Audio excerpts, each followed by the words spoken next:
আমাদেরকে আমাদের আল্লাহ দুনিয়া ছাড়তে বলে নাই, আখিরাত ভুলতে বলে নাই, দুনিয়া বাদ দিতে বলে নাই। আল্লাহ ওয়ালা তানসা নসিবাকা মিনাদ দুনিয়া, আল্লাহ বলছে বান্দা দুনিয়া ভুলে যেও না। আমি বাজার, ব্যবসা, হাট ঘাট, চাকরি, ক্ষেত খামার, স্ত্রী, সন্তান, ঘর পরিবার, ঘুম, আহার, নিদ্রা, আমি কোনোটাই বাদ দিতে বলি নাই বান্দা, ছাড়তে বলি নাই। আমি আল্লাহ তোমাদের জিন্দিগি বানাইছি দুইটা, একটা হলো দুনিয়া আর একটা হলো আখিরাত। দুনিয়া তুমি কর্ম করবা আর আখিরাতের জন্য আমল করবা। দুনিয়া কর্ম, আখিরাত তোমার ধর্ম। দুনিয়ার জন্য করবা কর্ম, আখিরাতের জন্য করবা ধর্ম। তো ধর্ম এবং কর্ম, কর্ম এবং ধর্ম মিলবে, তোমার গন্তব্য জান্নাতি হবে। তাইলে এখন হুজুর একটা আশ্চর্য সুন্দর কথা কইছে যে আল্লাহ বলছে বান্দা দুনিয়া তোমার কর্ম, আখিরাতের জন্য তোমার ধর্ম। কিন্তু আখিরাত লম্বা সময়, দুনিয়া স্বল্প সময়। নবীজি সাল্লাল্লাহু আলাইহি সাল্লাম বলছেন একটা সাগরের মধ্যে যদি কেউ নিজের আঙ্গুল চুবায়, ভিজায়, তো আঙ্গুলের অগ্রভাগে যেটুকু পানি, এইটুকুই হলো দুনিয়া, আর সাগরের বাকিটা পানি আখিরাত। তাইলে আখিরাত লম্বা না দুনিয়া লম্বা বলেন? কিন্তু মজার বিষয় হলো লম্বা হলো আখিরাত, স্বল্প হলো দুনিয়া।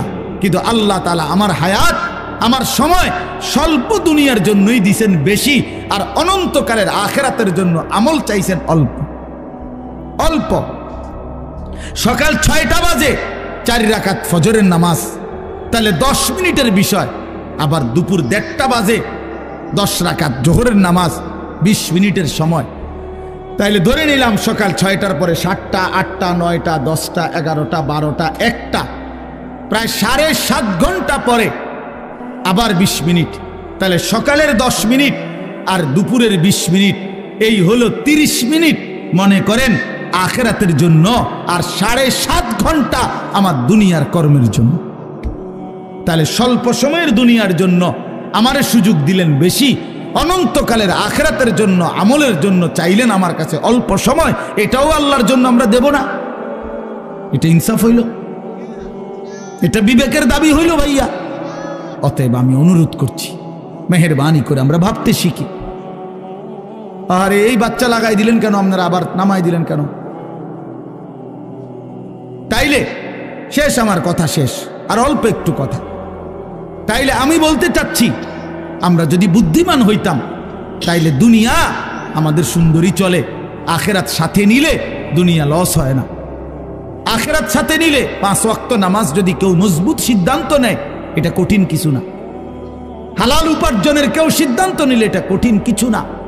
চরিত্র হেফাজতের সিদ্ধান্ত নিলে খোদার কসম এটা কিছুই না। আল্লাহ তাআলা হাদিসে কুদসিতে আছে, ওয়াদা দিছে, কেউ যদি আমি আল্লাহর ভয়ে চোখ হেফাজত করে, আমি তার দিলের মধ্যে ইমানের এমন স্বাদ দেব যে নগদ ইমানের মজা সে পাইতে থাকবে। খোদার কসম, এটা হাদিস। মান তারাকাহা মাখাফাতি আবদালতুহু ঈমানান ইয়াজিদু হালাওয়াতাহু ফি কলবি। তাহলে গুনাহ ছেড়ে দিলে, আল্লাহকে মেনে নিলে, আল্লাহর ইবাদত করিলে খুব কঠিন কিছু না, খুব কঠিন কিছু না। এই জন্য প্রিয় ভাই আমার, বাপ আমার, এই শেষ বেলায় আমি এই অনুরোধটাই করতে চাই, আমরা যদি বুঝি আখিরাত আমাদের জিন্দেগি, পরকালের জন্যই আমাদের প্রস্তুতি। আল্লাহর কথা হচ্ছে, কোরআনের কথা হচ্ছে, ওলামায়ে কেরাম নসিহত করতেছেন, এই সময়ও যদি আমার দিল আন্তরিক না হয় তো আর হবে কখন? আর হবে কখন? কোরআনুল কারীমের মধ্যে আছে, আল্লাহ তাআলা বলেন, ফাবিআইয়ি হাদিসিন বা'দাহু ইউমিনুন। আল্লাহ তাআলা বলেন, বান্দা এই কোরআনের চাইতে দামি আর কোন কথা বললে তুমি বিশ্বাস করতা? তুমি বলো। আল্লাহ নিজে জানতে চাচ্ছে আমাদের কাছে। ফাবিআইয়ি হাদিস, 23টা বছর আমি আল্লাহ কোরআন নাজিল করলাম, সর্বশ্রেষ্ঠ ফেরেশতাকে দিয়ে নাজিল করলাম, জিবরাইল, সর্বশ্রেষ্ঠ রাসূলের কাছে নাজিল করলাম, 23 বছর নাজিল করলাম, 30 পারা কোরআন নাজিল করলাম। আল্লাহ তাআলা জানতে চাচ্ছে আমাদের কাছে, বান্দা বলো না এরপরে এর চাইতে দামি আর কোন কথা বললে তুমি ঈমান আনতা, বিশ্বাস করতা, মেনে নিতা? তুমি বলো, তুমি বলো। এজন্য কোরআনুল কারীমের প্রতি আন্তরিক হওয়া, আল্লাহর কথার প্রতি সর্বোচ্চ মনোযোগী হওয়া, এটা আল্লাহর আদেশ, কোরআন শরীফের আদেশ এটা। ওয়া ইদা কুরিআল কুরআনু ফাসতামিউ লাহু ওয়া আনসিতু লাআল্লাকুম তুরহামুন। আল্লাহ তাআলা কোরআনে বলছে, যখন কোরআন পড়া হয় তখন তোমরা ফাসতামিউ লাহু, মনোযোগ দিয়ে শোনো, এবং ওয়া আনসিতু, চুপ থাকো, লাআল্লাকুম তুরহামুন, অবশ্যই তোমাদের উপরে রহমত বর্ষিত হবে। তাইলে দোস্ত, এটা জরুরি, একজনই শুনুক, আমার কোনো অসুবিধা নাই, কিন্তু মনোযোগ দিয়ে শুনুক। গাফেল কোনোদিন লাভবান হয় না। এ খামখেয়ালি করতেছে, কেন হাসে, কেন কাঁদে। এখন মনে করেন রাত 11টা বাজে, এখন এত রাত্রে বুট খাওয়ার কি যুক্তিকতা? না কথার কথা, ইনসাফ করে বলেন ভাইয়া, মস্কারি করো না, ভাবতে শেখো। একটা বিবেক কি বলে? রাত 11টা বাজে, এটা কি যৌক্তিকতা হইতে পারে? আল্লাহর কথার প্রতি খামখেয়ালি, এই অপদার্থই থেকে যায়।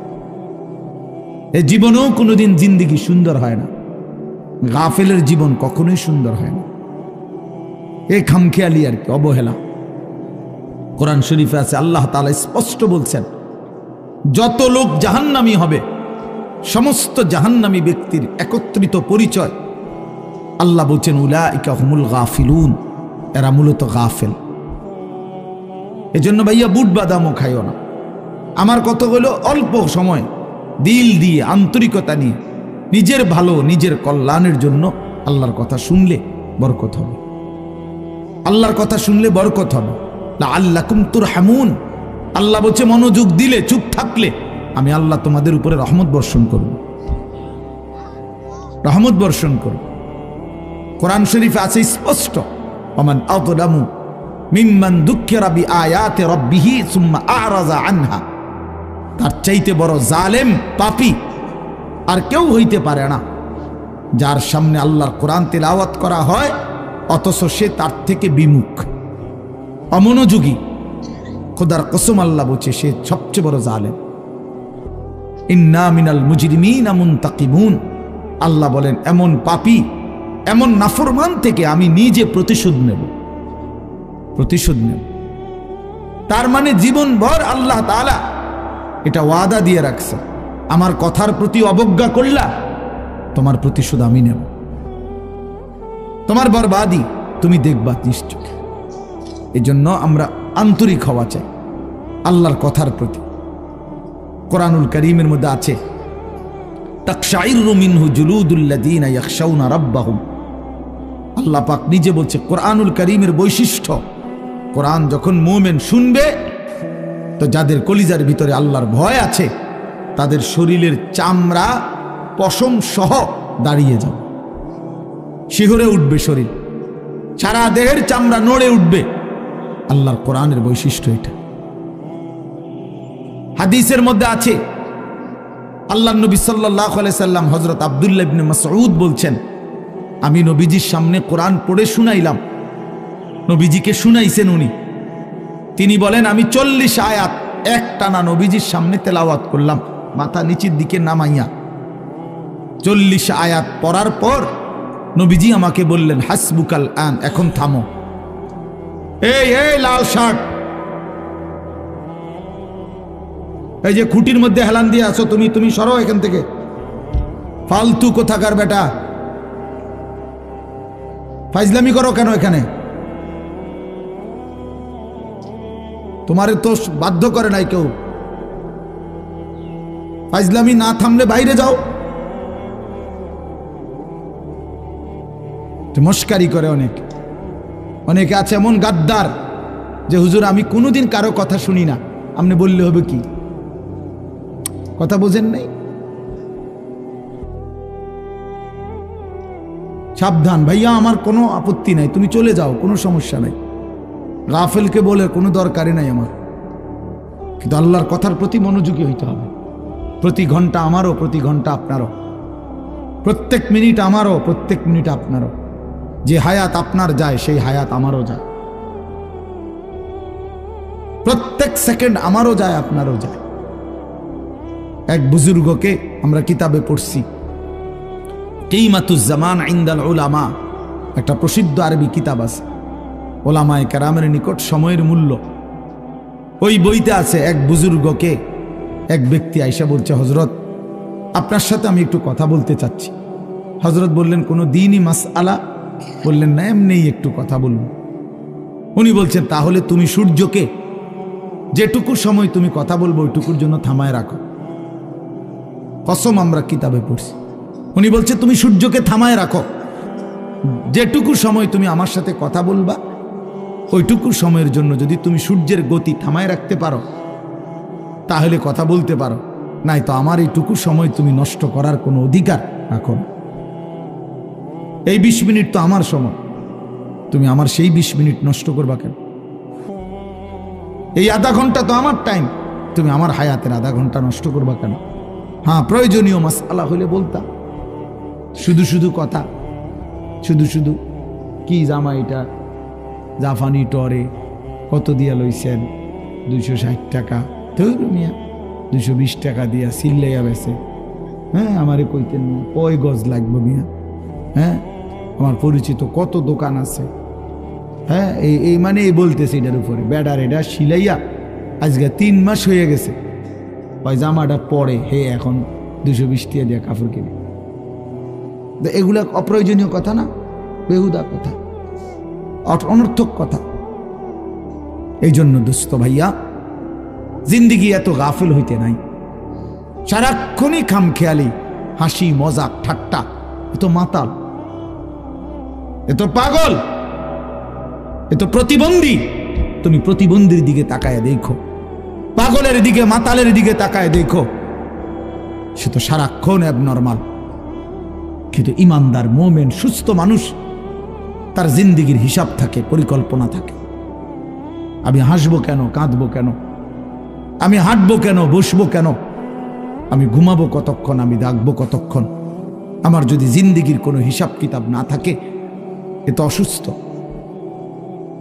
এ তো পাগল মাতাল ভাইয়া। জিন্দিগি যার কোনো লক্ষ্য উদ্দেশ্য নাই, টার্গেট নাই, গন্তব্য নাই, কোত্থেকে আসলাম, কেন আসলাম, কে আমারে বানাইলেন, কেন বানাইলেন। আহা, এটা কি কোনো জিন্দিগি ভাইয়া? বলো ছেলেরা, রাতের বাজে 3টা তুমি ঘুমাও না, দিনের বাজে 10টা তুমি ওঠো না, এটা কি জিন্দিগি? রাত 3টা বাজে গেছে তুমি ঘুমাচ্ছ না কেন? সকাল 10টা বাজে গেছে তুমি উঠছো না কেন? তোমার ঘুমেরও কোনো সিস্টেম নাই, উঠারও কোনো সিস্টেম নাই। সারা রাত উলঙ্গ ছবি দেখে, নারী দেখে, জিনা ব্যভিচারের দৃশ্য দেখে নাফরমান ঘুমায় আছে। সকাল 10টা বাজে গেছে, উঠারও কোনো নাম নাই। আহা, আল্লাহর নবী সাল্লাল্লাহু আলাইহি ওয়াসাল্লাম বলছেন, খোদার কসম, নবীজি বলছেন যে ফজরের নামাজ পড়ে না সে খবিস। খবিস, এটা খবিস, খবিসান নফস। ওই ব্যক্তি খবিস, কাসলান, অলস। নবীজি বলছেন, যাকা রাজুলুন বালা শাইতানু ফি উযুনাইহি, যে ফজরের নামাজ পড়ে না শয়তান তার 2 কানে পেশাব করে দেয়। শয়তান পেশাব করে দেয়। নবী সাল্লাল্লাহু আলাইহি ওয়াসাল্লাম বলেন, ফজরের নামাজ না পড়ে যেই নাফরমান ঘুম থেকে জাগে, ঘরের বাইরে বের হয়, সে শয়তানের, ইবলিসের পতাকা নিয়ে বের হয়। রায়াতুশ শাইতান, শয়তানের পতাকা নিয়ে বের হয়। এজন্য দোস্ত, আমরা এটা বোঝা উচিত। আমার কথা, প্রথম কথা এটা প্রত্যেকেই বোঝা উচিত, আমি মুসলমান, আমার একজন আল্লাহ আছেন, আমার শ্রেষ্ঠ রাসূল আছেন, আমার একটা কিতাব কোরআন আছে, আমার একটা ধর্ম ইসলাম আছে। 4টি সর্বশ্রেষ্ঠ নিয়ামত আমার আছে। আল্লাহ আমার রব, মুহাম্মদ সাল্লাল্লাহু আলাইহি সাল্লাম আমার রাসূল, কোরআন আমার কিতাব, ইসলাম আমার ধর্ম। এই 4টি সর্বশ্রেষ্ঠ নিয়ামত থাকার পর আমি পথহারা হব কেন? তুমি চরিত্রহীন হবা কেন? তুমি দুশ্চরিত্র হবা কেন ভাইয়া? কিসের অভাবে নষ্ট হয়ে গেল? কিসের অভাবে? খোদার 365 দিনের 1 বছরে তোমরা যেই ছেলে কোনোদিন ফজরের নামাজ পড়লা না, প্রিয় ভাই ইনসাফের সাথে বলো এটা মুসলমান? মুসলমানের বাচ্চা তো নিকৃষ্ট হয়। তুমি কোনো মায়ের ঘরেও জন্ম নিছো, মুসলমানের ঘরে 365 দিনে খোদার 1 বছর কোনোদিন মনে পড়লো না ফজরের নামাজের কথা? মুসলমান এত বড় গাদ্দার হয়? মুসলমানের বাচ্চা এত বড় নাফরমান হয়? আহা, আফসোসের বিষয়। ওই মা যে 2 বছর দুধ পান করাইলেন এই জন্যই, মা যে 9টা মাস পেটে ধারণ করলেন এই জন্যই। এক মা তার সন্তানকে বুকে ধরায়া দুধ পান করাইছে 2 বছর, এই আশায় যে 16 বছর বয়সে আমার ছেলেটা দিন রাত উলঙ্গ ছবি দেখবে, নারী আর ছবি আর মাতালের মতো জিন্দিগি কাটাবে। এই ছিল মার স্বপ্ন, এই ছিল মায়ের গর্ভে ধারণ, এর উদ্দেশ্য। ইনসাফ করো ভাইয়া, ইনসাফ করো দয়া করে। দোস্ত, তোমার ভালো তোমাকেই বুঝতে হবে, তোমার কল্যাণ বুঝার তোমাকেই বুঝতে হবে। এই পৃথিবী স্বার্থপর, স্বার্থপর এই দুনিয়া। কেউ কাউরে মনে রাখে না, কেউ কাউরে মনে রাখে না, কেউ কাউরে মনে রাখে না। এই দুনিয়া, আমার যেদিন মৃত্যু হবে সেদিনও পৃথিবীতে আলো উঠবে, সূর্য উঠবে। এই রং তামাশার, এই দুনিয়ার ব্যস্ততার, এই ফুর্তি চলতেই থাকবে, কিন্তু আমি কবরে চলে যাইতে হবে। এজন্য আমাদের প্রত্যেকেই এটা ইনসাফের সাথে ভাবা উচিত। অনিবার্য এক বাস্তবতা, প্রিয় ভাই, চিরন্তন এক সত্য যে আমাকে মরতে হবে।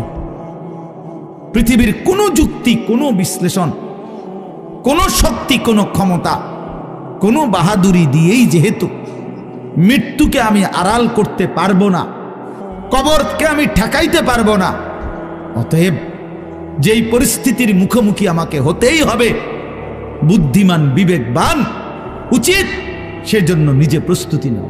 যেহেতু কবরে যেতেই হবে আমাকে, কোনো যুক্তি নাই বলে আমি বুঝি নাই, না না বুঝলেও মরে যাবে, খেয়াল না করলেও মরে যাবে, হাসলেও মরণ, কাঁদলেও মরণ।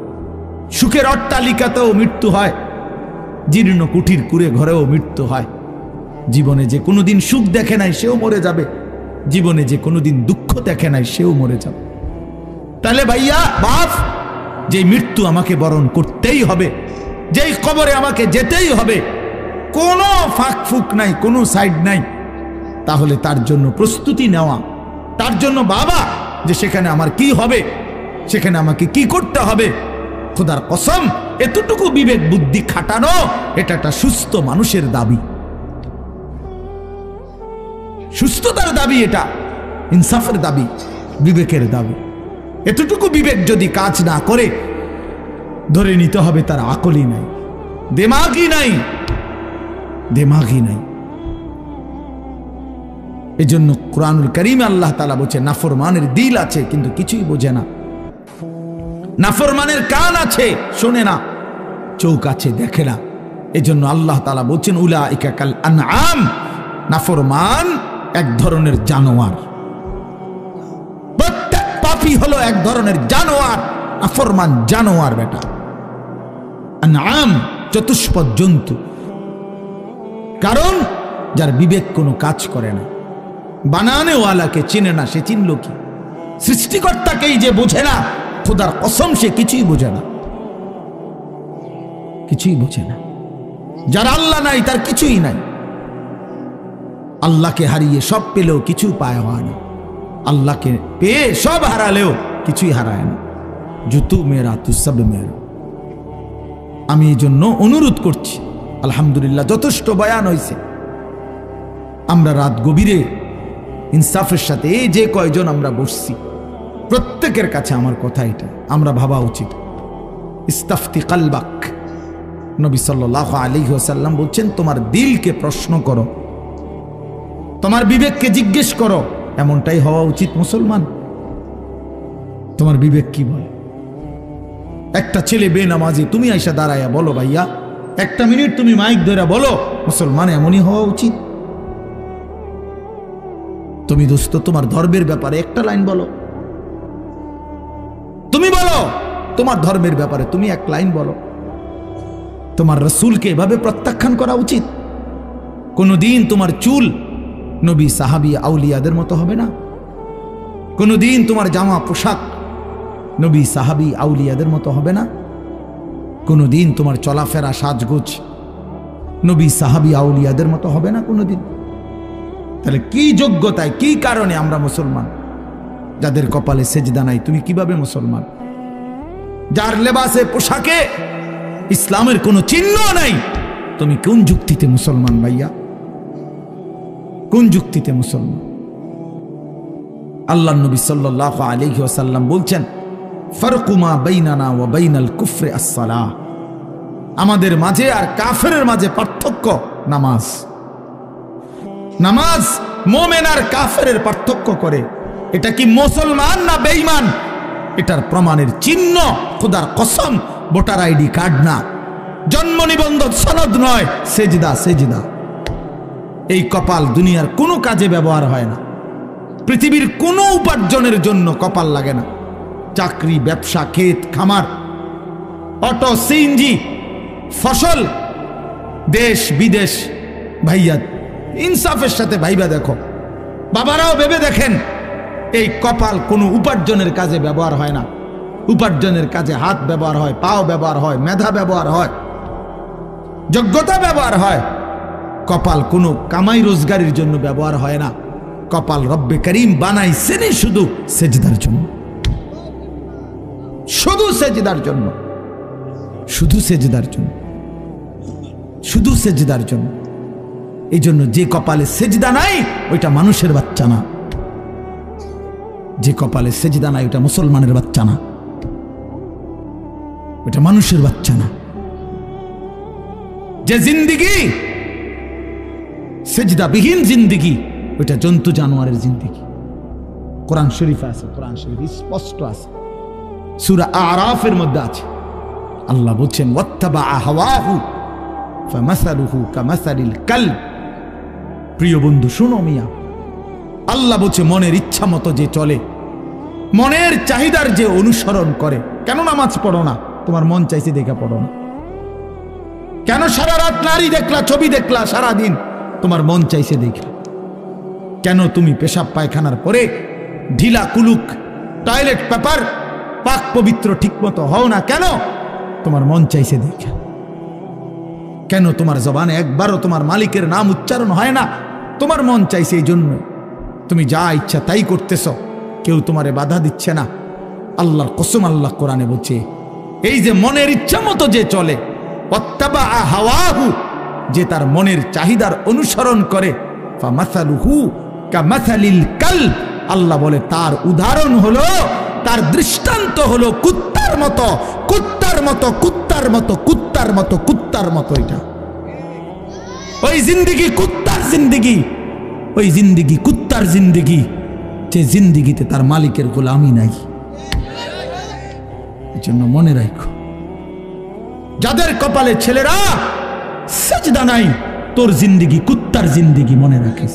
আমার নাম মনে রাখিস, আমি বলছি, আমার নাম আনিসুর রহমান, আমার নাম মনে রেখো। ওই জীবন কুত্তার জীবন, যে জীবনে সেজদা নাই।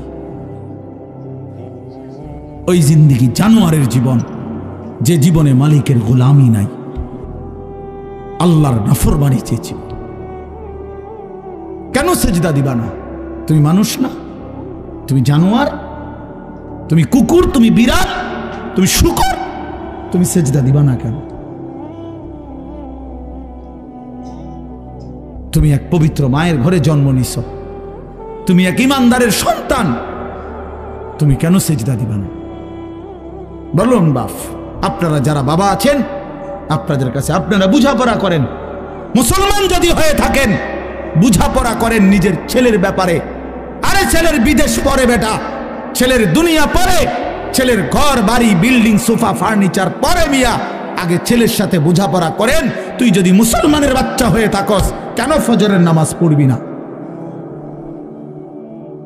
আমি যদি তোর বাপ হয়ে থাকি, তুই যদি আমার সন্তান হও, তাহলে ইমানদারের সন্তান কেমনে বেনামাজি হয়? ইমানদারের মেয়ে কেমনে বেপর্দা হয়? ইমানদারের স্ত্রী কেমনে বেপর্দা হয়? ইমানদারের সন্তান কেন 24 ঘন্টা আল্লাহর নাফরমানি করবে? আপনি তারে আল্লাহ চিনাইতে পারলেন না, জীবনে কি চিনাইলেন? আপনি তাকে বানানে ওয়ালা চিনাইতে পারলেন না। আহা বন্ধু, করলেনটা কি? আহারে বাপ, কি করলেন আপনি? কার জন্য সোফা বানাইলেন? কার জন্য খাট বানাইলেন? আপনার বানানো খাটে আপনার অসভ্য সন্তান সারা রাত উলঙ্গ ছবি দেখে। আপনার বানানো সোফাতে বসে আপনার স্ত্রী, ছেলে মেয়ে রঙিন সিনেমায় নর্তকীর নাচ দেখে টেলিভিশনে বসে বসে। সফলতা এটা? এটা সফলতা? এটা কামিয়াবি আপনার? এটা কামিয়াবি? তো কি বুঝাইতে চাইলেন? এর দুর্বিবেক নাই বাবার? এতটুকু বিবেক হবে না? কোরআন শরীফে আছে সূরা হুদের মধ্যে নূহ আলাইহিস সালাম ওনার বেঈমান সন্তানের জন্য যখন ডুবে যাচ্ছিল দোয়া করছিল, ইন্না ইবনি মিন আহলি। এই শব্দটা বলছিল নূহ নবী, আল্লাহ ওই যে ছেলেটা ডুবে যাচ্ছে এটা আমার পরিবার, আমার বংশধর, আমার সন্তান।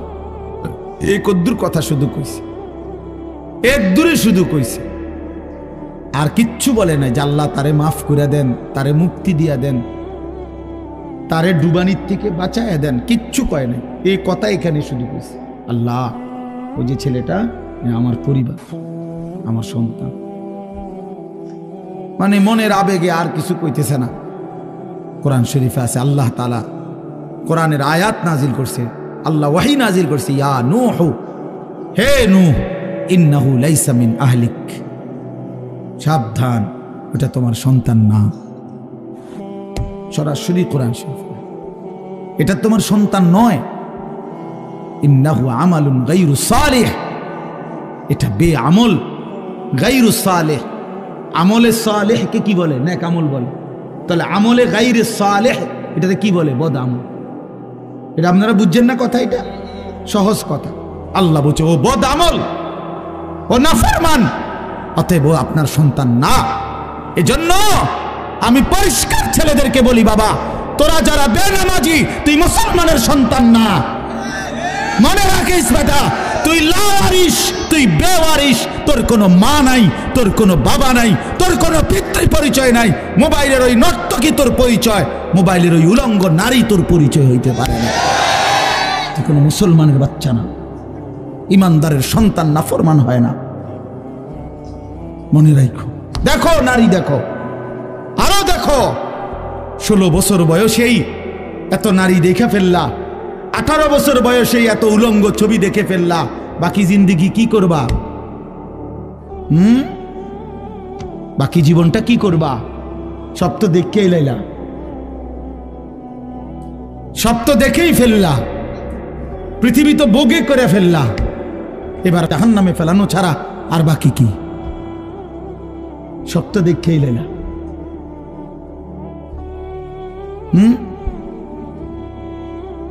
হালাল স্ত্রীর ভালোবাসা তো আর মিলবে না, পবিত্র স্ত্রী তো আর মিলবে না। আল্লাহ কোরআনে ওয়াদা দিছে, যেই পুরুষ খবিস, অসৎ চরিত্রের, আল্লাহর ওয়াদা তার স্ত্রীও মিলবে খবিস। কি আয়াত? আল খাবিসাতু লিল খাবিসিন ওয়াল খাবিসুনা লিল খাবিসাত। সরাসরি কোরআন শরীফের আয়াত। বন্ধু মনে রাখো, আমি ডেইলি বলি, রাস্তার বেডি আর মোবাইলের বেডি আর বাস্তবতার বিবি এক কথা না। রাস্তার নারী 2 নম্বর হইলে তোমার সমস্যা নাই, মোবাইলের নর্তকী 3 নম্বর হইলেও তোমার সমস্যা নাই। তোমার বউ যদি 2 নম্বর হয়, চরিত্রহীন হয়, তুমি বুঝবা দুনিয়া কারে বলে। তোমার হায়াতই তখন হয়ে যাবে জাহান্নামের টুকরা। এজন্য প্রিয় সন্তান মনে রাখো, এত অল্প বয়সে এত নষ্ট হইও না, এত কম বয়সে এত চরিত্রহীন হইও না, এত চালাক ভাইব না নিজেরে, এত চালাক ভাইব না, এত বুদ্ধিমান মনে করো না। তোমরা অনেক চালাক মনে করতেছো নিজেরে। কেন? বাপে কিছু কয় না, মায়ে কিছু বলে না।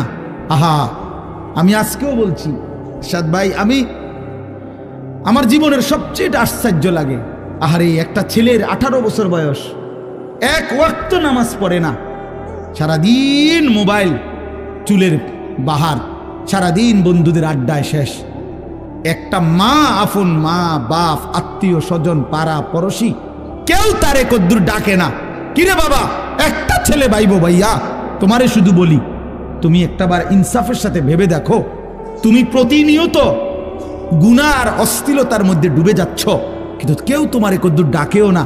কিরে বাবা, তুই এরম করস কা? আরে তোর কি আল্লাহ নাই, আখেরাত নাই? তোর কি বাবা কবর নাই? কেউ তারে কদ্দুর মনে করায় না। এমন অভিশপ্ত হইল কেন? ইনসাফ কি বল, মানে ওরে কেউ ডাকে না কা? আপন মাও আপন সন্তানকে ডাকে না, বাবাও ডাকতেছে না, কেউ তারে ফিরাচ্ছে না। তোমারে সবাই ছেড়ে দিছে কেন বাবা? এর মূল কারণ মনে রাখেন, ছেলেরা বাপ মনে রাখো, যার উপরে আল্লাহর লানত পড়ে, খোদার লানত, তারে গোটা সৃষ্টি ঘৃণা করে। তোমারে আর কেউ পছন্দ করে না, এজন্য কেউ তোমারে আর ডাকে না। আমি যদি আমার ছোট ভাই হয়, আমি যদি তার অন্যায়ের কারণে ডাইকা আইনা থাপ্পড় দেই, মারি, শাসন করি, এটা তার জন্য কল্যাণ, কারণ আমি তারে ফিরাই আনলাম। আরেক হইল আমি তার সাথে এতটা রাগ করলাম, যা তোর যেটা মনে কর তুই এটা কর, ফিসা দিয়া ফির তোর কপালে, তুই যা, আমি তোরে কোনোদিন ডাকবো না, বলবো না, ছুঁইবো না, যা মন চায় তুই যা কর। তোর বাহ্যিক দৃষ্টিতে তো মনে হবে তারে মারি নাই, থাপ্পড় দেই নাই, কিন্তু তার তো অনন্তকালটা শেষ, তার ভবিষ্যৎটা শেষ, তার লাইফটা তো শেষ। তার চাইতে ভালো ছিল তারে মারা, কিল, কনি, ঘুষি দিয়া হইল ফিরাইয়া আনা, এটা উত্তম ছিল না? এজন্য তোমারে ফিরাবে না কেন? তোমরা যারা সারাদিন রাত এক ওয়াক্ত নামাজ পড়ো না, কোনোভাবেই আল্লাহ আখেরাত পরকালের কিছুই বুঝো না, এমন অভিশপ্ত, মাত্র 18 বছর বয়সে খোদার গজব পড়লো তোমার উপরে, আল্লাহর লানত পড়লো কেন? 18 বছর বয়সে এত বড় নাফরমান হয়ে গেল কেন? 20 বছর বয়স না হইতেই বাবা তুমি এত বড় আল্লাহর অভিশপ্ত বান্দা হইয়া গেল কেন, যে কেউ তোমার আর পছন্দ করে না, কেউ ডাকে না? আমি একটু আগেও বলছি বয়ানে, আমার মার বয়স 75 বছর, আমার আম্মার বয়স, আমার বয়স 44 বছর। আমি আজকে 21 বছর ওয়াজ মাহফিলের এই জিন্দিগি আমার, আলহামদুলিল্লাহ। আমার 4টা সন্তান আছে বাবা, আমার 4টা ছেলে মেয়ে আছে। আমার এই 44 বছর বয়সেও আমার আম্মা 75 বয়স্ক মহিলা, এখনো আমার মা আমারে কথা হইলেই বলে, হুত নামাজ শুনি, খোদার কসম মা আমারে এখনো জিগায়, ফুত নামাজ শুনি, নামাজ পড়ছি। আমার সন্তানদেরকে দেখলো জিগা, নাতি নামাজ শুনি। আমার মা আমারে আজও বলে, ফুত কত হানে ওয়াজে যাও, মানুষের লোকে চাইও টাকা পয়সা লইয়া, কি করো না, কষ্ট দিও না, ঝামেলা করো না। কতবার যে কইছে মা আমার এই কথাইটা, শতবার কইছে মা আমারে আমার এই জীবনে। কিরে ভাইয়া, 75 বছর বয়স্ক মা তো আমার 44 বছর বয়সী সন্তানকে আজও ডাকে যে ফুত নামাজ পড়ছুনি, তোমার বয়স মাত্র 18 বছর, তোমারে কেন কেউ ডাকে না? তোমার জীবনে এত বড় অভিশপ্ত হলো কেন? নুয়াল্লিহি মা তাওয়াল্লা ওয়া নুসলিহি জাহান্নাম ওয়া সাআত মাসীরা। আল্লাহ বলে, আমার যে বান্দা আমার রাসূলের বিরুদ্ধাচরণ করবে এবং আমার ইমানদার মুমিনদের পথ থেকে উল্টো পথে চলবে, আল্লাহর কসম আল্লাহ বলে, নুয়াল্লিহি মা তাওয়াল্লা, আমি তাকে সেই উল্টো পথেই চালাবো, ওয়া নুসলিহি জাহান্নাম, একদিন তাকে জাহান্নামেই ফেলে দেব, একদিন তাকে জাহান্নামেই ফেলে দেব। ওয়ালা তাকুনু কাল্লাযীনা নাসুল্লাহ ফাআনসাহুম আনফুসাহুম। রব্বুল আলামিন বলেন, ইমানদার আমি আল্লাহকে এতটা ভুলে যেও না, বেশি দিন ভুলে গেলে আমি একদিন তোমাকে নিজের পরিচয় ভুলিয়ে দেব, আত্মপরিচয় ভুলে যাবা বান্দা, আর কোনোদিন মনে পড়বে না তুমি মুসলমান, আর কোনোদিন মনে পড়বে না তোমার কবর আছে, হাসর আছে, আখিরাত আছে, আর কোনোদিন পরকাল ভুলে দেব। ব্যস্ততম এই দুনিয়ায় কারাকারি কামড়াকামড়ি করতে করতে, দুনিয়া কারাকারি করতে করতে, দুনিয়ার নেশায় পড়ে থাকতে থাকতে একদিন কবরে পৌঁছায় দেব, আখিরাত বুলায় দেব। আল্লাহকুমুত তাকাসুর হাত্তা যুরতুমুল মাকাবির। আল্লাহ বলে, বান্দা দুনিয়া বাড়ানোর নেশায় আখিরাত ভুলে গেলা, কিন্তু মনে রেখো এরই মাঝে একদিন কবরস্থানে পৌঁছে যাবা, ঠিকই একদিন কবরস্থানে চলে আসবা। কাল্লা সাউফা তা'লামুন, সেদিন কবরে আসলেই আমি আল্লাহ তোমাকে বুঝিয়ে দেব আমার প্রতিটা নাফরমানির শাস্তি। এজন্য প্রিয় বন্ধু, আমার মূল বক্তব্য এবারে ইনসাফের সাথে বুঝেন। সবাই আলহামদুলিল্লাহ মনোযোগী হয়েছেন, আমরা কম হই কিন্তু মনোযোগী হইছি। এই যে আন্তরিকতা নিয়ে এখন শুনতেছেন, এবার একবার এতক্ষণের ধমকা ধমকি, মূল মাকসাদ দোস্ত খোদার কসম, আমি কোনো কারোর সাথে ঝগড়া করে বসছি না। ঝগড়া করে বসছি ভাইয়া এমন তো না যে কারোর সাথে আমার কাজ যা ঝগড়া হয়েছে।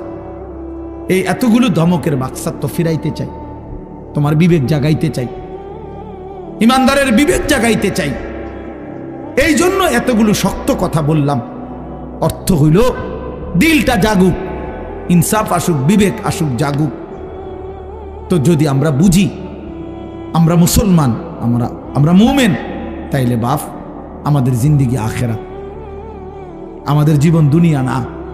দুনিয়া আমাদেরকে অল্প সময়ের জন্য দেওয়া হয়েছে, মূলতই আমাদের যাবতীয় হাসি কান্না আনন্দ বেদনা, আমাদের জিন্দিগির যাবতীয় প্রস্তুতি খোদার কসম আখিরাতের জন্য। আখিরাতের জন্য আমাদের সত্যিকার অর্থে আমরা একটা মিনিট আমার শায়েখ আরিফ বিল্লাহ হাকিমুন নফস আল্লামা মুফতি মুশতাকুন নবী কাসিমি হুজুর আমার মাদ্রাসায় কয়দিন আগে বয়ান করছিলেন। 8ই ফেব্রুয়ারি আমি আমার মাদ্রাসায় কিশোর যুবক ছেলেদের জন্য আলাদা ইসলাহি মজলিসের আয়োজন করছিলাম বয়ানের। 16 বছর থেকে 30 বছর বয়সী, শুধু এই বয়সী ছেলেদের জন্য প্রায় 600 ছেলে উপস্থিত হয়েছিল। তখন হজরত বলছিলেন ওইখানে বয়ানে যে ভাইয়া আমাদের জিন্দিগি দুইটা, আমাদেরকে আমাদের আল্লাহ দুনিয়া ছাড়তে বলে নাই, আখিরাত ভুলতে বলে নাই, দুনিয়া বাদ দিতে বলে নাই। আল্লাহ ওয়ালা তানসা নসিবাকা মিনাদ দুনিয়া, আল্লাহ বলছে বান্দা দুনিয়া ভুলে যেও না। আমি বাজার ব্যবসা হাট ঘাট চাকরি ক্ষেত খামার স্ত্রী সন্তান ঘর পরিবার ঘুম আহার নিদ্রা আমি কোনোটাই বাদ দিতে বলি নাই বান্দা, ছাড়তে বলি নাই। আমি আল্লাহ তোমাদের জিন্দিগি বানাইছি দুইটা, একটা হলো দুনিয়া আর একটা হলো আখিরাত। দুনিয়া তুমি কর্ম করবা আর আখিরাতের জন্য আমল করবা। দুনিয়া কর্ম, আখিরাত তোমার ধর্ম। দুনিয়ার জন্য করবা কর্ম, আখিরাতের জন্য করবা ধর্ম। তো ধর্ম এবং কর্ম, কর্ম এবং ধর্ম মিলবে, তোমার গন্তব্য জান্নাতি হবে। তাইলে এখন হুজুর একটা আশ্চর্য সুন্দর কথা কইছে যে আল্লাহ বলছে বান্দা দুনিয়া তোমার কর্ম, আখিরাতের জন্য তোমার ধর্ম। কিন্তু আখিরাত লম্বা সময়, দুনিয়া স্বল্প সময়। নবীজি সাল্লাল্লাহু আলাইহি সাল্লাম বলছেন একটা সাগরের মধ্যে যদি কেউ নিজের আঙ্গুল সুবায় ভিজায়, তো আঙ্গুলের অগ্রভাগে যেটুকু পানি এইটুকুই হলো দুনিয়া, আর সাগরের বাকিটা পানি আখিরাত। তাইলে আখিরাত লম্বা না দুনিয়া লম্বা বলেন? কিন্তু মজার বিষয় হলো লম্বা হলো আখিরাত, স্বল্প হলো দুনিয়া। কিন্তু আল্লাহ তাআলা আমার হায়াত, আমার সময় স্বল্প দুনিয়ার জন্যই দিছেন বেশি, আর অনন্তকালের আখিরাতের জন্য আমল চাইছেন অল্প অল্প। সকাল 6টা বাজে 4 রাকাত ফজরের নামাজ, তাহলে 10 মিনিটের বিষয়। আবার দুপুর 1:30টা বাজে 10 রাকাত জোহরের নামাজ, 20 মিনিটের সময়। তাইলে ধরে নিলাম সকাল 6টার পরে 7টা 8টা 9টা 10টা 11টা 12টা 1টা, প্রায় 7.5 ঘন্টা পরে আবার 20 মিনিট। তাহলে সকালের 10 মিনিট আর দুপুরের 20 মিনিট, এই হলো 30 মিনিট মনে করেন আখিরাতের জন্য, আর 7.5 ঘন্টা আমার দুনিয়ার কর্মের জন্য। তাহলে স্বল্প সময়ের দুনিয়ার জন্য আমারে সুযোগ দিলেন বেশি, অনন্তকালের আখিরাতের জন্য আমলের জন্য চাইলেন আমার কাছে অল্প সময়। এটাও আল্লাহর জন্য আমরা দেব না? এটা ইনসাফ হইল? এটা বিবেকের দাবি হইল ভাইয়া। অতএব আমি অনুরোধ করছি, মেহেরবানি করে আমরা ভাবতে শিখি। আরে এই বাচ্চা লাগাই দিলেন কেন আপনারা, আবার নামাই দিলেন কেন? তাইলে শেষ, আমার কথা শেষ, আর অল্প একটু কথা। তাইলে আমি বলতে চাচ্ছি, আমরা যদি বুদ্ধিমান হইতাম তাইলে দুনিয়া আমাদের সুন্দরী চলে, আখেরাত সাথে নিলে দুনিয়া লস হয় না। আখেরাত সাথে নিলে 5 ওয়াক্ত নামাজ যদি কেউ মজবুত সিদ্ধান্ত নেয়, এটা কঠিন কিছু না। হালাল উপার্জনের কেউ সিদ্ধান্ত নিলে এটা কঠিন কিছু না। চরিত্র হেফাজতের সিদ্ধান্ত নিলে খোদার কসম এটা কিছুই না। আল্লাহ তাআলা হাদিসে কুদসিতে আছে, ওয়াদা দিছে, কেউ যদি আমি আল্লাহর ভয়ে চোখ হেফাজত করে, আমি তার দিলের মধ্যে ইমানের এমন স্বাদ দেব যে নগদ ইমানের মজা সে পাইতে থাকবে। খোদার কসম এটা হাদিস। মান তারাকাহা মাখাফাতি আবদালতুহু ঈমানান ইয়াজিদু হালাওয়াতাহু ফি কলবি। তাহলে গুনাহ ছেড়ে দিলে, আল্লাহকে মেনে নিলে, আল্লাহর ইবাদত করিলে খুব কঠিন কিছু না, খুব কঠিন কিছু না। এজন্য প্রিয় ভাই আমার, বাপ আমার, এই শেষ বেলায় আমি এই অনুরোধটাই করতে চাই, আমরা যদি বুঝি আখিরাত আমাদের জিন্দেগি, পরকালের জন্যই আমাদের প্রস্তুতি, তাইলে আমাদের প্রস্তুতির আখিরাত সাজাইবার সবচেয়ে সুন্দর সিজন, শ্রেষ্ঠতম মাস মাহে রমজান। মাহে রমজান আমাদের সামনে একদম মুখোমুখি, শাহরু রমাদান, রমজান মাস। এই রমজান মাসটাকে কদর করার কথা আমি বলতে চাই, এটাই আমার শেষ আহ্বান। কেউ যদি বুঝি আমরা আমার আখিরাতি মূল, আমার দুনিয়া সামান্য, তাহলে আমাদের উচিত মাহে রমজানের প্রস্তুতি নেওয়া, মাহে রমজানের প্রস্তুতি নেওয়া। মাহে রমজান আল্লাহ নিজের এই যে প্যান্ডেল আপনারা সাজাইছেন সুন্দর করে মাহফিলের জন্য, খোদার কসম আল্লাহ তাআলা বলে, বান্দা রমজান আমি নিজ হাতে সাজিয়েছি আমার বান্দাকে জান্নাত দেওয়ার জন্য, জাহান্নাম থেকে বাঁচাবার জন্য। যদি বলি আল্লাহ কেমনে সাজাইলেন, আল্লাহ তাআলা বলেন, শুনো আমার সাজানোটা তোমরা শুনো। 1, আমি আল্লাহ জান্নাতের সব দুয়ার খুলে দিয়েছি। 2, জাহান্নামের দরজাগুলো বন্ধ করে দিয়েছি। 3, সমস্ত শয়তান এবং দুষ্ট জিন শেকলে বন্দী করে দিয়েছি। এবার আসো রমজানের ভিতরে, আমি আল্লাহ তাআলা রমজানের প্রথম দশক রহমত দ্বারা সাজিয়েছি, মাঝের দশক মাগফিরাত দ্বারা সাজিয়েছি, শেষ দশক নাজাত দ্বারা সাজিয়েছি। এবার আসো ইবাদত, সারা বছরের ইবাদতের সাথে আমি আরো নতুন নতুন কতগুলো ইবাদত রমজানে যোগ করেছি। কি? 1 মাসের পূর্ণ রোজা, 1 মাসের পূর্ণ 20 রাকাত তারাবি, 1 মাসের জন্য ইফতার, 1 মাসের জন্য সাহারি। এই 4টা ইবাদত, ইফতারও ইবাদত, সাহারিও ইবাদত। সাহারি বুঝুন তো না, রাত্রির খাবার। এরপরে রোজাটাও ইবাদত, এরপরে 20 রাকাত তারাবিও ইবাদত। আল্লাহ বলেন এরপরে শেষ দশক, শেষের 10 দিন এতেকাফ, মসজিদের এতেকাফ আমি এর দ্বারা সাজিয়েছি। শেষ দশকের বেজর রাত্রিগুলো আমি আল্লাহ তাআলা সবে কদরের দ্বারা সাজিয়েছি। সুবহানাল্লাহ। এরপরে আল্লাহ বলেন নেকির হিসাব, নেকির হিসাব হইল একটা নফল একটা ফরজের সমান, একটা ফরজ 70টা ফরজের সমান। একজন রোজাদারকে ইফতার করাইলে 3টা পুরস্কার, গুনাহ মাফ, জাহান্নাম থেকে মুক্তি, রোজাদারের সমপরিমাণ নেকি, সমপরিমাণ নেকি। আল্লাহ তাআলা বলে, বান্দা এতভাবে আমি আল্লাহ রমজানকে সাজাইলাম, উদ্দেশ্য কি? শুধু তোমাকে জান্নাত দেব, তোমাকে আমি জান্নাত দিতে চাই বান্দা, তুমি নেও বান্দা, লাআল্লাকুম তাত্তাকুন। আল্লাহ বলছে 1 মাসে মুত্তাকি বানিয়ে দেব, 1 মাসে তুমি আমার গুনাহ ছেড়ে দাও, আমার একটা রমজান তুমি কদর করো বান্দা, আমি তোমারে মুত্তাকি বানিয়ে জান্নাতি বানিয়ে দেব। এই জন্য আল্লাহ বলছে শাহরু রমাদান। যে আয়াতটা আমি পড়েছি, আল্লাহ নিজে রমজান মাস, এই শব্দ রমজান মাস আল্লাহ নিজে কোরআনে উল্লেখ করছেন। এই জন্য রমজান মাস এটা উচ্চারণ হয় বছরে কত দিন জানেন? প্রতিদিন, প্রতিদিন, প্রতিদিন। কেমনে? কারণ 24 ঘন্টা পৃথিবীতে কোথাও না কোথাও আল্লাহর কোরআন তেলাওয়াত হয়। আর শাহরু রমাদান এই শব্দ অতএব জমিনে 24 ঘন্টায় কোথাও না কোথাও কারো না কারো জবানে উচ্চারিত হয়। সারা বছর রমজানের কথা আলোচিত হয়।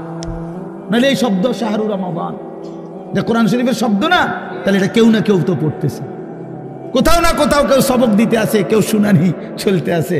মানে 24 ঘন্টা আল্লাহর জমিনে সারা বছর এক আওয়াজ উচ্চারিত হয়, রমজান মাস, রমজান মাস, রমজান মাস, শাহরু রমাদান। আল্লাহ এবার বলে, বান্দা শোনো, এই মাসের পরিচয় আমি বললাম, আমার পরিচয় আমি দেই আমার মাসের। আল্লাযী উনজিলা ফীহিল কোরআন, এটা সেই মাস যে মাসে কোরআন নাজিল করা হয়েছে। কোরআন নাজিল করাতে এই মাস দামি। আমার শায়েখ আল্লামা মুফতি মুশতাকুন নবী সাহেব বলে যে দেখো, একটি রমজানে কোরআন নাজিল হয়েছিল, প্রত্যেক রমজানে কোরআন নাজিল হয় না। কোরআন তো একটি রমজানে, নবীজির বয়স তখন 40, ওই সময়ে একটা রমজান কোরআন নাজিল হয়েছিল। কিন্তু ওই এক মাসে একবার কোরআন নাজিল হওয়ার কারণে কোরআনের বরকতে ওই মাস যতবারই পৃথিবীতে আসে ততবারই দামি হয়ে যায়। ওই একটি রাত শবে কদর, ওইটা তো একটা রাতে কোরআন নাজিল হয়েছিল, কিন্তু ওই রাত এটা এবার যতবারই আসে ঘুরে ঘুরে ততবারই ওই রাত দামি হয়ে যায়। এজন্য কোরআন যে রাতের সাথে একবার লাগছে, এই রাত আজীবনের জন্য দামি হয়ে গেছে। কোরআন যেই মাসের সাথে একবার লাগছে, ওই মাস আজীবনের জন্য দামি হয়ে গেছে। কোরআন যেই বান্দার জীবনে একবার লাগবে, ওই বান্দাও আজীবনের জন্য দামি হয়ে যায়, দামি হয়ে যায়। হুদাল লিন্নাস ওয়া বাইয়িনাতিম মিনাল হুদা ওয়াল ফুরকান। আল্লাহ বলেন, আমার কোরআনের 3টা বৈশিষ্ট্য। একটা হলো সারা পৃথিবীর মানুষের জন্য হেদায়েত। 2 নাম্বার হলো কোরআনের সমস্ত হেদায়েতের বাণী স্পষ্ট, কোনো অগোছালো, কোনো লুকোচুরি, কোনো সংক্ষিপ্ত অপূর্ণাঙ্গ কোনো কথা নাই, সব স্পষ্ট। আর 3 নাম্বার হলো কোরআনই হচ্ছে একমাত্র সত্য মিথ্যা, ন্যায় অন্যায়, জায়েজ না জায়েজ, হালাল হারাম, বৈধ অবৈধ, উচিত অনুচিতের মাপকাঠি। ফুরকান, ফুরকান। এজন্য এই তোমরা যারা স্কুলে পড়ো, কলেজে পড়ো ভাইয়া, ইউনিভার্সিটিতে পড়ো, কোনো আপত্তি নাই, তবে এইটা মনে রাখো বন্ধু, কোরআনুল কারীমের জ্ঞান যে অর্জন করতে পারে নাই, কোরআন যে ধরতে পারে নাই, কোরআন যে ছুঁইতে পারে নাই, তুমি ন্যায় অন্যায় চিনো নাই, সত্য মিথ্যা তোমার কাছে স্পষ্ট না। খোদার কসম, পৃথিবীর আর কোনো বই দিয়ে, আমি চ্যালেঞ্জ করলাম এখানে এখন, পৃথিবীর আর কোনো বই দিয়ে, পৃথিবীর আর কোনো গ্রন্থ দিয়ে সত্য মিথ্যা, ন্যায় অন্যায়, জায়েজ না জায়েজ, হালাল হারাম, বৈধ অবৈধ, উচিত অনুচিত নির্ধারণ করা যায় না। না, বাংলা বই দিয়ে হবে না, এটা অঙ্ক বই দিয়ে হবে না, ইংরেজি বই দিয়ে হবে না, একমাত্র আল্লাহর কোরআন। বৈধ অবৈধ নির্ধারণ করে আল্লাহর কোরআন, হালাল হারাম নির্ধারণ করে আল্লাহর কোরআন, উচিত অনুচিত নির্ধারণ করে আল্লাহর কোরআন। ফুরকান এটা। এজন্য কোরআন বঞ্চিত, সে সত্য মিথ্যা, আলো অন্ধকার থেকে বঞ্চিত, বঞ্চিত। লোক দেখানো যা মন চায়, অমুক ভদ্রলোকে কইছে এটা সুন্দর, এই তো কয় সুন্দর। ইয়াহুদির বাচ্চা কইছে এটা চমৎকার, হেও কয়টা চমৎকার। খ্রিস্টানের বাচ্চা কইছে এটা যৌক্তিক, হেও কয়টা যৌক্তিক, হেও কয়টা যৌক্তিক। কারণ তার কাছে তো মূল কষ্টি পাথর আল্লাহর কোরআন নাই। এবার যেই বেঈমান যেটা কয় ওইটাই ভাল লাগে। এই জন্য দেখেন না, আমাদের যেই ছেলেদের কোরআন সুন্নাহর আলোকে নবী সাহাবীদের চুল থেকে যারা বঞ্চিত, তাদের আর চুলের নির্ধারিত কোনো স্টাইল নাই, যখন যেটা দেখে, যেটা ভাল লাগে।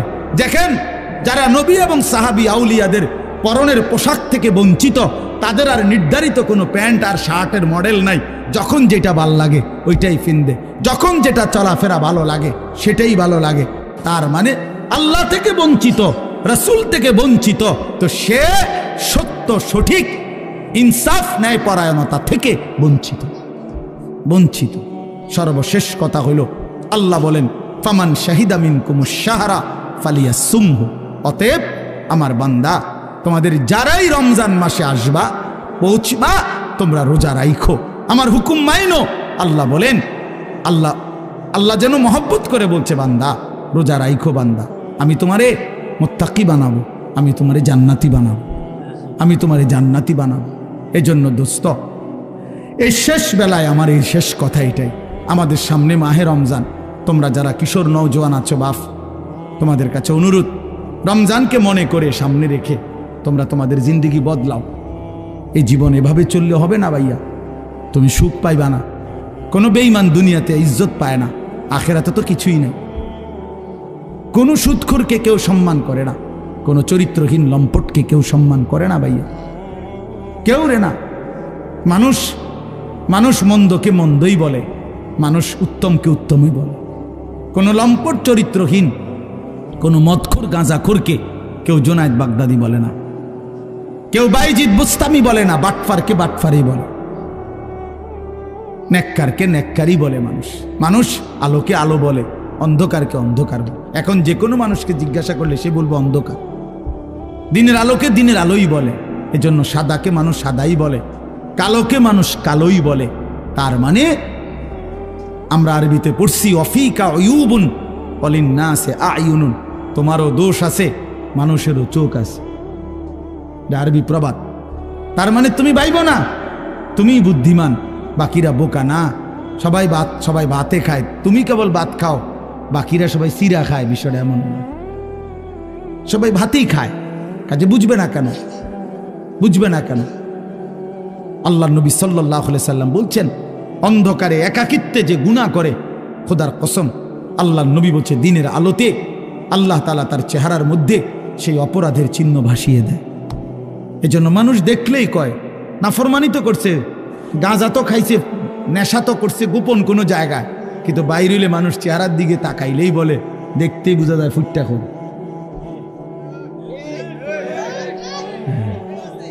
ফুটটা খোর, বাবা খোর, ডাইল খোর। হ্যাঁ, বুঝেন নাই? চেহারা দেখলেই বোঝা যায়। আমি তো এই জন্য অনেক সময় বলি যে অনেক ছেলে আছো তোমরা, তোমাকে সমবয়সী বন্ধু, তোমার চুল এবং তোমার স্টাইল দেখে কয় দোস্ত তোরে সেরকম লাগে। তা আমি বলি যে তুমি একটাবার জিঙ্গাইলা না দোস্ত, সেরকম তো লাগে বুঝলাম, সেটা কেডা? সে কে? যার মতো লাগে সে কে? তুমি তো আমার একটা কারো না কারো মতোই কইতে চাইছো যে সেরকম লাগে, তো সেরকমটা কে? সে কে? তাইলে দেখবা সে কইব দোস্ত তোমারে ফুট্টাখোর বাবাখোরের মতো লাগে, তোমারে ডাইলখোর নেশাখোরের মতো লাগে, ইয়াবাখোর লম্পটের মতো লাগে বেটা। এই জন্য দুশ্চরিত্রকে কেউ ইজ্জত করে না, বেহায়া নারীকে কেউ সম্মান করে না। কোন বেপর্দা নারীকে দেখে রাস্তার কোন লম্পট, কোন বখাটে দুশ্চরিত্র মানুষ যারা নারীকে দেখে, বেহায়া বেপর্দা নারীকে, তাকে নিয়ে কেউ রাবেয়া বসরির কল্পনা করে না, রাবেয়া বসরির কল্পনা করে না, তাকে নিয়ে অসভ্য কল্পনাই করে, উলঙ্গ কল্পনাই করে। এই জন্য ভাইয়া নিজের কদর করো, এটা উপলব্ধির বিষয়, এটা উপলব্ধির বিষয়। আল্লাহ আমাদেরকে বুঝ দান করেন। আল্লাহ তাআলা আজকের এই মাহফিল ভরপুর কবুল করে নেন। যাদের ভালোবাসায়, যাদের আয়োজনে, যাদের আন্তরিক প্রচেষ্টায় মাহফিল হয়েছে, আল্লাহ তাআলা সকলকে উত্তম বিনিময় দান করেন। আগামী দিনেও আল্লাহ তাআলা এই মাহফিলকে কায়েম দায়েম করে দেন। আমরা সবাই রমজানকে কদর করব তো ইনশাআল্লাহ, বলেন ইনশাআল্লাহ। ওই যেন ওই সাদা গেঞ্জি ছেলে একটা মিনিটের জন্য মোবাইলটার থেকে চোখ সরাইছে। মানুষরে বললাম না, জানোয়াররে বললাম, কিছুই বুঝলাম। 1 মিনিট, হ্যাঁ এখন ভাল লাগছে নি ভাই, আমি তো শরম পাইলেন সবাই। 1 মিনিট চোখটা ফিরাইছে না, এইটার দিকে তাকাইয়াই রইছে, মানে পুরাটা নজর এটার দিকে। কারে বলি, কেন বললাম? আমি ছাড়তে রাজি না, আমি দরকার হলে আর কোনোদিন আসবো না, কোনো অসুবিধা নাই, কিন্তু আমি ছাড়তে রাজি না। আমি জিন্দিগির কঠিন সিদ্ধান্ত নিয়েই বয়ান করি, আমার নওজোয়ান বদলাইতে হবে, আমার সিদ্ধান্ত এটা, আমার নওজোয়ান বদলাইতেই হবে।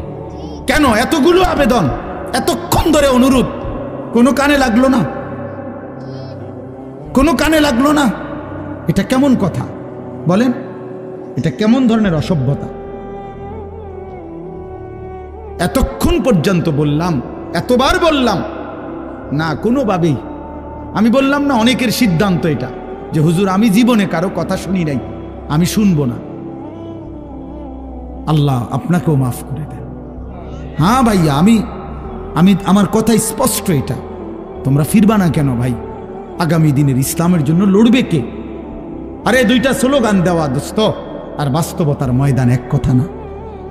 7ই অক্টোবর থেকে 2023 সাল 7ই অক্টোবরে হামাস ফিলিস্তিনি গাজার মুজাহিদরা ইসরায়েলের ইহুদি কুত্তাদের সাথে যুদ্ধ করছে। আজকের এই দিন পর্যন্ত যুদ্ধ করছে। সব হারায় ফেলছে এক একজন, মা বাবা, পরিবার, স্ত্রী, সন্তান, বসত ভিটা, মাটি সব হারায়া এখনো ইসরায়েলের কুত্তাদের কাছে হার মানে নাই, মাথা নোয়ায় নাই। এই হিম্মত, এই বাহাদুর আর দুইটা স্লোগান এক কথা না,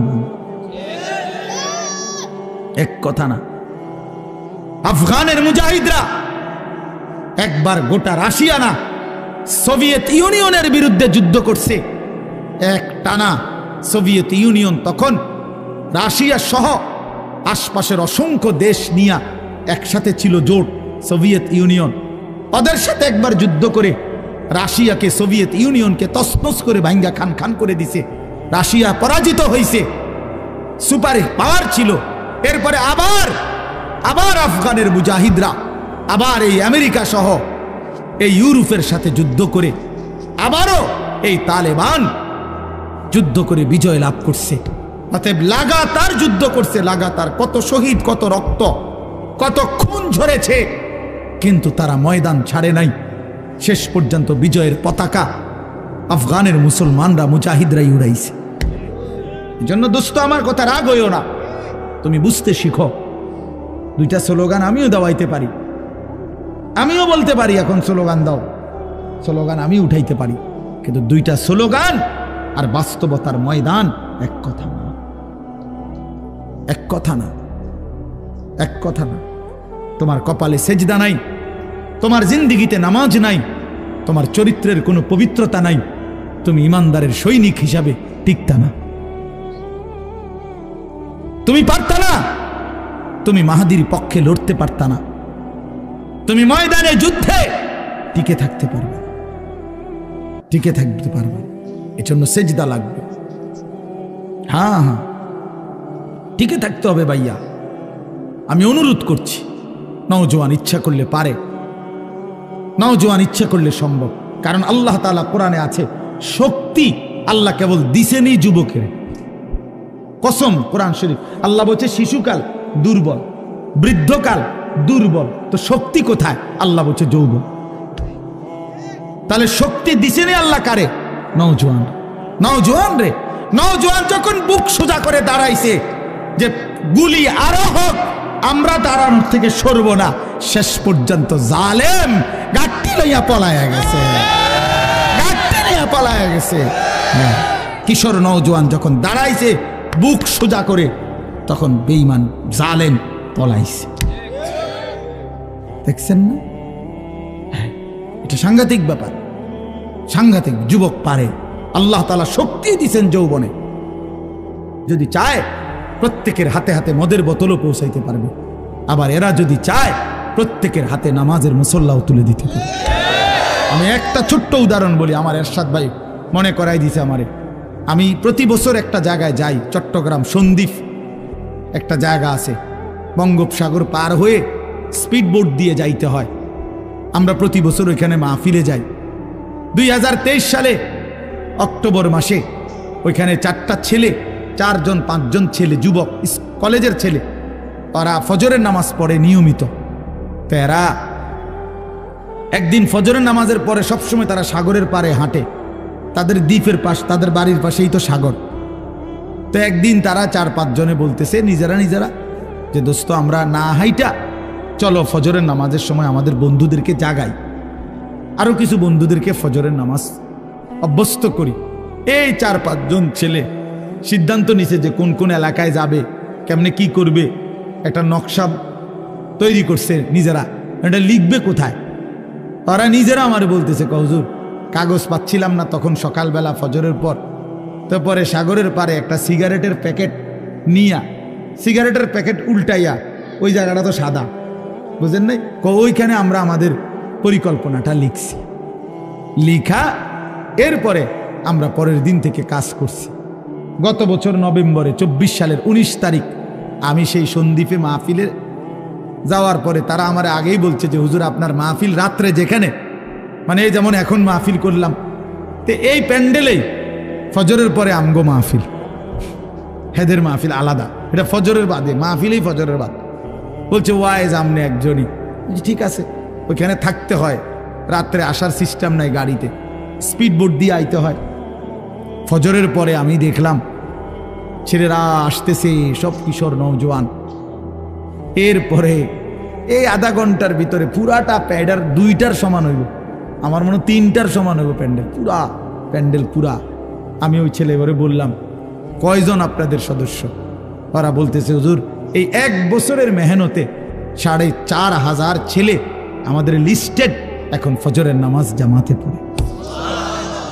কসম খোদা, যুবক চাইলে পারে, যুবক চাইলে গড়তে পারে, যুবক চাইলে নষ্ট করে দিতে পারে।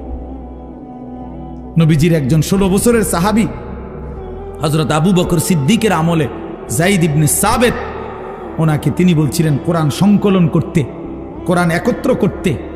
তো তিনি জিজ্ঞেস করছিলেন পারবানি এটা? তিনি বলছেন আমি চাইলে, আপনি বললে আমি পাহাড় কাইটা আরেক জায়গায় স্তূপ দিতে পারব। পারতাম না কেন? নওজোয়ান পারবে না তো পারবে কে? এই জন্য প্রিয় নওজোয়ান, তোমাদেরকে বলি ভাইয়া, যারা এই মাহফিল সাজাইছো ভাই, তোমাদের কাছেও যুবক ভাই অনুরোধ, ফিকির করা দরকার।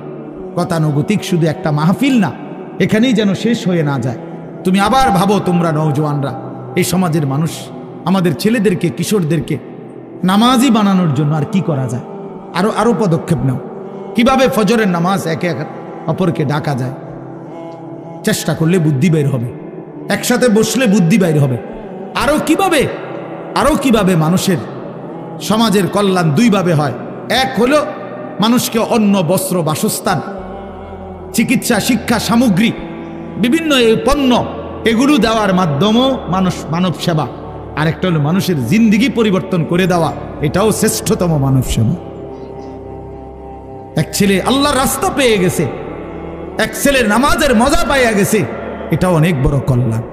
আল্লাহ আমাদের সন্তানদেরকে, আমাদের যুবকদেরকে কবুল করে নেন, আমিন। সুবহানাল্লাহি ওয়া বিহামদিহি, সুবহানাকাল্লাহুম্মা বিহামদিকা, আশহাদু আল্লা ইলাহা ইল্লা আনতা আস্তাগফিরুকা ওয়া আতুবু ইলাইক। আলহামদুলিল্লাহি রাব্বিল আলামিন।